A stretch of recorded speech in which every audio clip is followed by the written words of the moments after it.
Assalamualaikum warahmatullahi wabarakatuh. Perkenalkan, nama saya Muhammad Ilham Fauzi. Saya berasal dari program studi pendidikan bahasa Inggris semester 7 dengan nomor NPM 19 8820 30 10. Oke.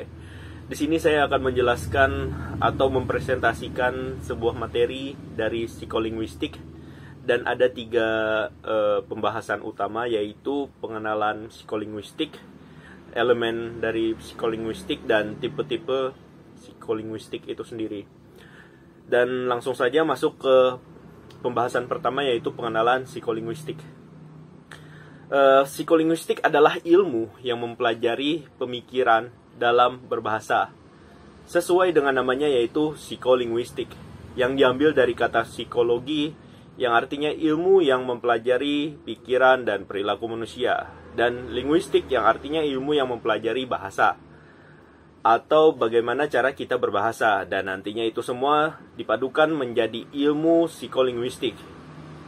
Ilmu psikolinguistik mempengaruhi segala aspek keseharian kita dalam berbahasa, entah itu saat kita berbicara, berdiskusi, pidato, menulis, dan sebagainya.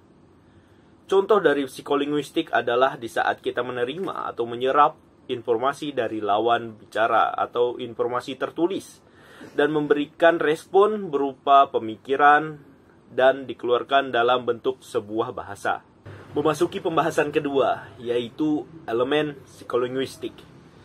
Di dalam elemen psikolinguistik itu ada 6 elemen, yaitu yang pertama adalah fonetik, atau bisa kita sebut ilmu yang mempelajari tentang bunyi atau suara yang kita keluarkan dalam berbahasa. Jadi fonetik ini adalah media berbahasa, dan medianya itu sendiri adalah bunyi atau suara. Tanpa suara pun maka komunikasi kita dalam berbahasa akan terhambat. Dan yang kedua adalah fonologi, atau bisa disebut dengan ilmu yang mengkaji tentang bunyi bahasa yang dikeluarkan melalui mulut atau alat berbahasa kita, agar mengetahui bentuk dan perubahan bahasa itu sendiri sesuai konteksnya. Selanjutnya yaitu adalah morfologi, yaitu ilmu yang mempelajari tentang proses pembentukan bahasa atau ilmu yang mempelajari kata dasar dan seluk-beluknya, dan pengaruh perubahan kata itu sendiri di dalam bahasa. Dan yang keempat adalah sintaksis. Dan sintaksis itu sendiri adalah ilmu yang mempelajari tata bahasa. Jadi di dalam kita berbahasa, ada sintaksis yang mengatur tata bahasa, agar bahasa itu sendiri mudah untuk dipahami. Seperti yang saya bicarakan sekarang, ya. Dan yang kelima adalah semantik. Dan semantik itu adalah ilmu yang mengkaji makna atau arti yang terkandung dalam kata yang digunakan dalam berbahasa. Dan yang terakhir adalah pragmatik. Pragmatik adalah ilmu yang mempelajari hubungan atau keterkaitan antara konteks luar bahasa dan maksud tuturan melalui penafsiran terhadap situasi penuturnya. Pembahasan ketiga yaitu tipe-tipe psikolinguistik. Ada 4 tipe dari psikolinguistik yang perlu kita pelajari, yaitu komprehensi bahasa, produksi bahasa, akuisisi bahasa, landasan biologis, serta neurologis. Yang pertama yaitu komprehensi bahasa, yaitu proses-proses yang dilalui oleh manusia sehingga mereka dapat menangkap apa yang dikatakan orang dan memahami apa yang dimaksud. Dan membaca ialah memberi makna terhadap bahasa tulis. Jadi menurut definisinya, kegiatan yang paling mendasar dari proses membaca ialah membuat pengertian. Maksudnya ialah memperoleh dan menciptakan gagasan, informasi, serta imaji mental dari segala sesuatu yang dicetak. Jadi kayak memberi makna yang biasa disebut memahami gitu. Di dalam proses membaca ada 2 tahapan, yaitu tahapan pemula dan tahapan lanjut. Tahapan pemula adalah tahapan yang mengubah manusia dari tidak dapat membaca menjadi dapat membaca. Dan tahap lanjut adalah tahap di mana prosesnya bukan terkonsentrasi pada kaitan antara huruf dengan bunyi, tetapi pada makna yang terkandung dalam bacaan. Jadi proses membaca tahap lanjut menekankan pemahaman makna dan dari bahan yang dibaca, meskipun ini tidak berkaitan bahwa pada tahap pemula tidak ada makna yang terkait. Perbedaan yang mencolok antara kedua tahap ini adalah bahwa yang membaca itu tidak lagi harus memperhatikan keteraturan bentuk huruf lagi, tetapi dia akan memahami sebuah makna gitu. Selanjutnya adalah tahapan menyimak. Tahapan menyimak sebagai proses psikolinguistik dibagi lagi menjadi dua, yaitu proses konstruksi dan proses utilisasi. Proses konstruksi merupakan proses ketika penyimak menginterpretasi sebuah tuturan.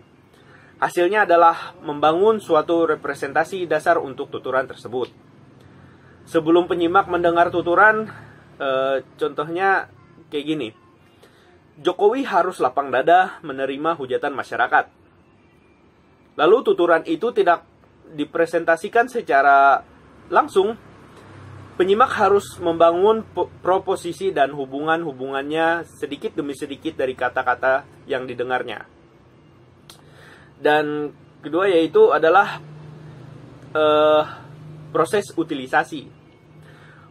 Proses ini memungkinkan penyimak memahami intens pembicara. Pembicara menyampaikan keinginannya dalam tuturan yang dapat dibagi menjadi 3 bagian terpisah, yaitu tindak tutur, isi proporsional, dan isi tematik. Dan selanjutnya adalah produksi bahasa. Produksi bahasa yaitu adalah proses-proses mental pada diri kita yang membuat kita dapat berujar seperti yang kita ujarkan. Dan proses produksi bahasa yaitu kemampuan seseorang dalam memproduksi kalimat atau ujaran baik itu lisan maupun tulisan. Aspek-aspek dalam proses produksi bahasa yaitu yang pertama adalah pendekatan tata bahasa. Tata bahasa yang berlandaskan sintaksis menjelaskan produksi bahasa sebagai proses yang diawali dengan mengembangkan struktur sintaksis abstrak. Tata bahasa yang berdasarkan sistem semantik menjelaskan proses yang secara psikologis nyata, yakni proses produksi yang di dalamnya dijelaskan bagaimana sebuah makna diubah menjadi bunyi. Dan kedua adalah linearitas dan efisiensi, yaitu memproduksi dan memahami kalimat tidak ada urutan yang tetap, dapat berjalan bersamaan atau tahap lain dapat mulai berjalan sebelum tahap tertentu selesai dilakukan. Dan yang ketiga yaitu adalah akuisisi bahasa. Akuisisi bahasa atau bisa disebut pemerolehan bahasa. Ya, ini bagaimana seorang anak memperoleh bahasanya sendiri. Pemerolehan bahasa merupakan proses manusia memperoleh kemampuan untuk menangkap, menghasilkan, dan menggunakan kata untuk pemahaman dan komunikasi. Kapasitas ini melibatkan berbagai kemampuan seperti sintaksis, fonetik, dan kosakata yang luas. Pemerolehan bahasa merupakan proses manusia memperoleh kemampuan untuk menangkap, menghasilkan, dan menggunakan kata untuk pemahaman dan komunikasi. Kapasitas ini melibatkan berbagai kemampuan seperti sintaksis, fonetik, kosakata yang luas. Bahasa yang diperoleh dapat berupa vokal seperti pada bahasa lisan atau manual seperti pada bahasa isyarat. Pemerolehan bahasa kebanyakan merujuk pada pemerolehan bahasa pertama yang mengkaji pemerolehan anak terhadap bahasa ibu, terhadap bahasa ibu mereka, dan bukan pemerolehan bahasa kedua yang mengkaji pemerolehan bahasa tambahan oleh anak-anak atau orang dewasa. Yang terakhir yaitu adalah landasan biologis dan neurologis, yaitu adalah landasan yang membuat manusia dapat berbicara. Yang pertama yaitu adalah landasan biologis. Landasan biologis adalah pembahasan yang memiliki keterkaitan dengan rupa atau bentuk atau struktur alat ujar manusia dari waktu ke waktu, dari awal bahasa itu sendiri tercipta. Jadi itu membahas tentang bagaimana struktur mulut kita, rahang, dan bagaimana kita bisa berbicara melalui alat ujar kita yang seperti ini. Dan yang kedua adalah landasan neurologis.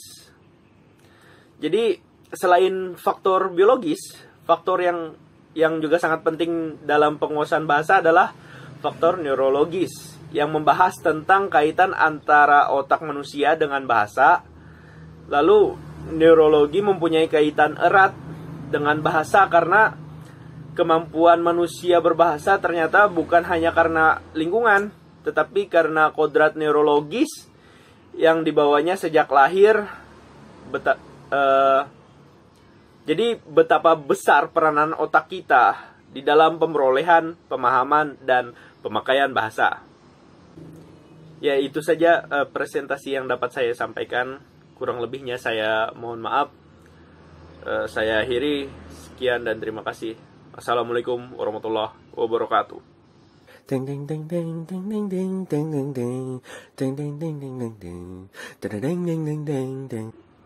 Dan landasan neurologis,